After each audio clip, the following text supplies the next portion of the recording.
Every house is authenticated with geo tagging.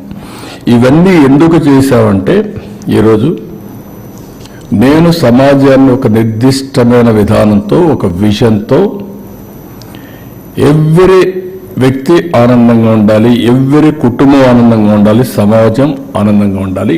అదే wealthy, healthy, happy family. That is my goal.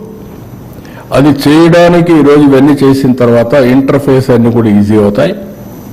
అందుకే P4 అన్నాను. Zero poverty, ఆర్థిక అసమానతలు తగ్గించడం కోసం నిరంతరం పనిచేయడం. హై నెట్వర్త్ ఇండివిజువల్స్ ఎవరైతే డబ్బులు బాగా సంపాదించారో వాళ్ళు, ఎవరైతే అందరికంటే కింద ఉండే వాళ్ళని మెంటరింగ్, లేకపోతే వాళ్ళని ఏ విధంగా మీరు పైకి తీసుకురావాలో ఒక కార్యక్రమం తీసుకొని చేయమంటున్నాం. ఒక ఆర్గనైజేషన్ కావచ్చు, వాళ్ళ యొక్క ఆర్థిక వనరులను బట్టి, వాళ్ళ శక్తి సామర్థ్యాలను బట్టి, వాళ్ళ విల్లింగ్నెస్ను బట్టి, వాళ్ళ యొక్క ఎబిలిటీ అంటే ఒకసారి కెపాసిటీ ఉంటుంది.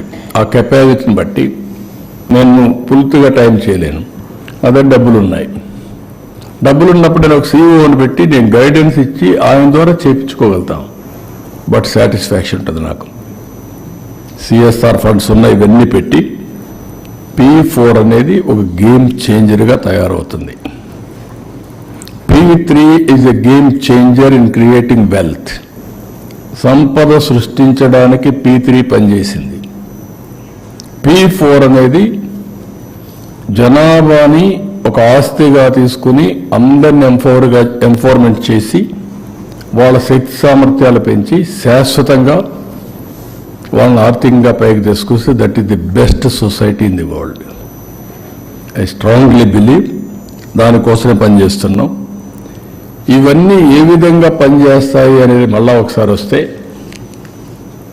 ఒక పక్క గవర్నమెంట్ అనేది వెల్త్ క్రియేట్ చేయడానికి GSTP, దేశం GDP.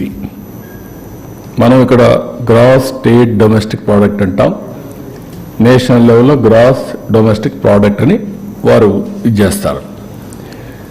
దాన్ని ఎంతమంది జనాభా ఉంటే వాళ్ళకి డివైడ్ చేస్తే తలసరి ఆదాయం వస్తుంది. ఒకరికి ఎక్కువ ఆదాయం వస్తుంది, ఒకరికి తక్కువ ఆదాయం వస్తుంది. ఇవన్నీ వచ్చినప్పుడు ఎంత, ఒకప్పుడు ఇండియా 1%, 2% గ్రో అయ్యాం. అప్పుడు అందరూ మనం ఎగతాళి చేశారు హిందూ గ్రోత్ రేట్ అని. అప్పుడు పెద్ద ప్రాజెక్టులు ఏం చేయలేకపోయాం. ఇప్పుడు గ్రోత్ రేట్ పెరిగింది. రెండోది ఫాస్ట్గా కూడా పోయే పరిస్థితి వచ్చేది. దీనివల్ల ఏంటి లాభాలు అన్నీ కూడా మీకు ఒకసారి చూస్తే, నేను అనుకున్న లక్ష్యానికి ప్రారంభించాం. దాని ఫలితాలు రాబోయే రోజుల్లో వస్తాయి. ఏ విధంగా నేను చేయబోతున్నానో, నా అప్రోచ్ ఏంటో ఆ రోజు చెప్పింది, ఇప్పుడు జరిగేది ప్రజలకు కూడా ఎక్స్ప్లెయిన్ చేస్తే ప్రజల్ని పూర్తిగా భాగస్వాములు చేయడం. నేను చెప్పింది చాలామందికి అర్థం కాకుండా వాళ్ళ వ్యూస్ నా మీద రుత్తారు. మంచి వ్యూస్ అయితే నేను సిద్ధంగా ఉన్నాను. మొన్న మేము విజన్ డాక్యుమెంట్ తయారు చేశాం. దేశంలో ఫస్ట్ టైం 16 లక్షల మంది వ్యూస్ ఇచ్చారు వాళ్ళు. నాట్ ఈవెన్ నేషనల్ విజన్ కూడా వికసిత భారత్ కొంతమంది ఇలా ఆంధ్రలో 16 లక్షల మంది ఇంటరాక్ట్ అయ్యారు.